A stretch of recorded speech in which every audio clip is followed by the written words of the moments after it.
The Lorax by Dr. Seuss. At the far end of town where the grizzled grass grows, and the wind smells slow and sour when it blows, and no birds ever sing excepting old crows, it's a street of the lifted Lorax. And deep in the grizzled grass, some people say, if you look deep enough, you can still see today, where the Lorax once stood just as long as it could. But before somebody lifted the Lorax away. What was the Lorax, and why was it there? And why was it lifted and taken somewhere from the far end of town where the grizzled grass grows? The old Onceler still lives here. Ask him, he knows. You won't see the Onceler, don't knock on his door. He stays in his lurkum on top of his store. He lurks in his lurkum coat under the roof, where he makes his own clothes on a myth-muffer moth. And on special dang midnights in August, he peeks out of the shutters and sometimes speaks and tells how the Lorax was lifted away. He'll tell you, perhaps, if you're willing to pay. On the end of a rope, he lets down a tin pail, and you have to toss in 15 cents and a nail, and the shell of a great-great-great-grandfather snail. Then he pulls up the pail, makes the most careful count to see if you paid him the proper amount. Then he hides what you pay him away in the snuff, his secret string hole in his gruffiest glove. Then he grunts, I will call you by whisper my phone. For the secrets I tell are for your ears alone. Slut! Down slips the whisper my phone to your ear. And the old Onceler's whispers are not very clear since they had to come down through his snookery holes, and he sounds as if he has smallest bees up his nose. Now I'll tell you, he says, with his teeth sounding gray, how the Lorax got lifted and taken away.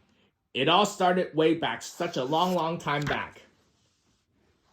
Way back in the days when the grass was still green, and the pond was still wet, and the clouds were still clean, and the song of the Swami Swans rang out in space. One morning I came to this glorious place, and I first saw the trees, the truffula trees. The bright colored tops of the truffula trees, mile after mile in the fresh morning breeze. And under the trees, I saw brown barbaloots, frisking about in their barbaloot suits as they played in the shade and ate truffula fruits. From the ripulous pond came the comfortable sound of the humming fish humming while splashing around. But those truffula trees, all my life I've been searching for trees such as these. The touch of their touch was much softer than silk, and they had the sweet smell of fresh butterfly milk. I felt a great leaping of joy in my heart. I knew just what I'd do. I unloaded my cart. In no time at all, I had built a small shop. Then I chopped down a truffula tree with one chop. And with great skillful skill and with great speedy speed, I took the soft tuft and I kneaded a sneed. The instant I finished, I hear a gazomp. I looked. I saw something pop out of the stump of the tree I've chopped down. It was sort of a man. Describe him? That's hard. I don't know if I can. He was shortish and oldish and brownish and mossy, and he spoke with a voice that was sharpish and bossy. Mister, he said with a sawdusty sneeze, I am the Lorax. I speak for the trees. I speak for the trees have no tongues. And I'm asking you, sir, at the top of my lungs. He was very upset as he shouted and puffed. What's that thing you made out of my truffula tuft? Look, Lorax, I said, there's no cause for alarm. I chopped just one tree. I'm doing no harm. I'm being quite useful. This thing is a need. A need to find something that all people need. It's a shirt. It's a sock. It's a glove. It's a hat. But it has other uses. Yes, far beyond that. You can use it for carpets, for pillows, for sheets, or curtains, or covers, for bicycle seats. The Lorax said, Sir, you are crazy with greed. There was no one on earth who will buy that fool's need. But the very next minute, I proved he was wrong. For just at that minute, a chap came along, and he thought that the need that I needed was great. He happily bought it for $3.98.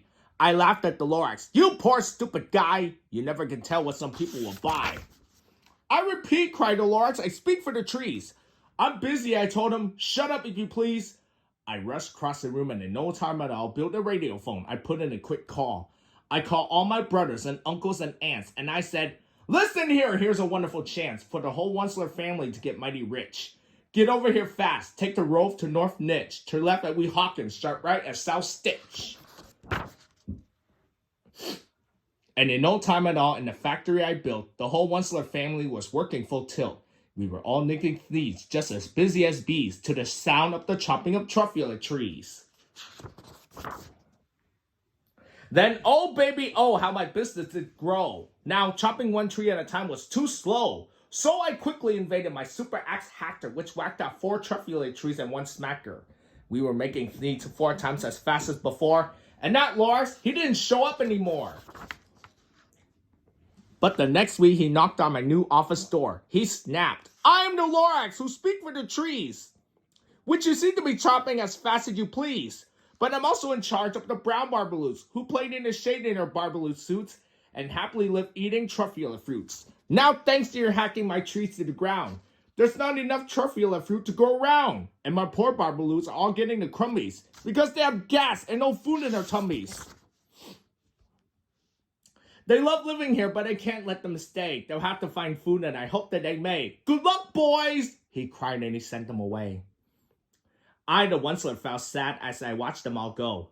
But business is business, and business must grow, regardless of crummies and tummies, you know. I meant no harm, I most truly did not, but I had to grow bigger, so bigger I got. I biggered my factory, I biggered my roads, I biggered my wagons, I biggered the loads. Of the fleets I shipped out, I was shipping them forth. To the south, to the east, to the west, to the north. I went right on biggering, selling more needs, and I biggered my money, which everyone needs. Then again he came back. I was fixing some pipes when an old nursery Lorax came back with more gripes. "I'm the Lorax!" he coughed and he whiffed. He sneezed and he snuffled, he snaggled, he sniffed. "Onceler!" he cried with a crockulous croak. "Onceler, you're making such smokeless smoke! My poor swami swunks, why they can't sing a note? No one can sing who has smoke in his throat." "And so," said the Lorax, "please pardon my cough. They cannot live here, so I'm sending them off. Where would they go, I don't hopefully know. They may have to fly for a month or a year to escape from the smug you smoked up around here." "What's more," snapped the Lorax, his standard was up, "let me say a few words about Gluppity Glup. You machinery chains on day and night without stop making Gluppity Glup, also Sluppity Slup. And what do you do with this leftover goo? I'll show you, you dirty old Onceler man, you. You're glumping upon where the humming fish hum. No more can they hum, for the gills are all gum. So I'm sending them off." Oh, their future is deary. They walked on their fins and get worthily weary. It serves them some water that isn't so smeary. And then I got mad. I got terribly mad. I yelled at the Lorax, "Now listen here, Dad. All you do is yap, yap, and say bad, bad, bad, bad. Well, I have my rights, sir, and I'm telling you. I intend to go on doing just what I do. And for your information, you Lorax, I'm figuring on biggering and biggering and biggering and biggering. Turning more truffula trees into needs, which everyone needs." And at that very moment, we heard a loud whack. From outside in the fields came a sickening smack of an axe on a tree. Then we heard the tree fall, the very last truffula tree of them all. No more trees, no more needs, no more work to be done. So in no time, my uncles and aunts, everyone all waved me goodbye. They jumped into my cars and drove away under the smoke smugger's stars. Now all that was left neath the best smelly sky was my big empty factory, the Lorax and I. The Lorax says nothing, just gave me a glance, just give me a very sad backward glance, as he lifted himself by the seat of his pants, and I'll never forget the grim looks on his face, when he hastened himself and took leave of this place, through a hole in the smug, without leaving a trace. And all that the Lorax left here in this mess was a small pile of rocks with the one word, unless.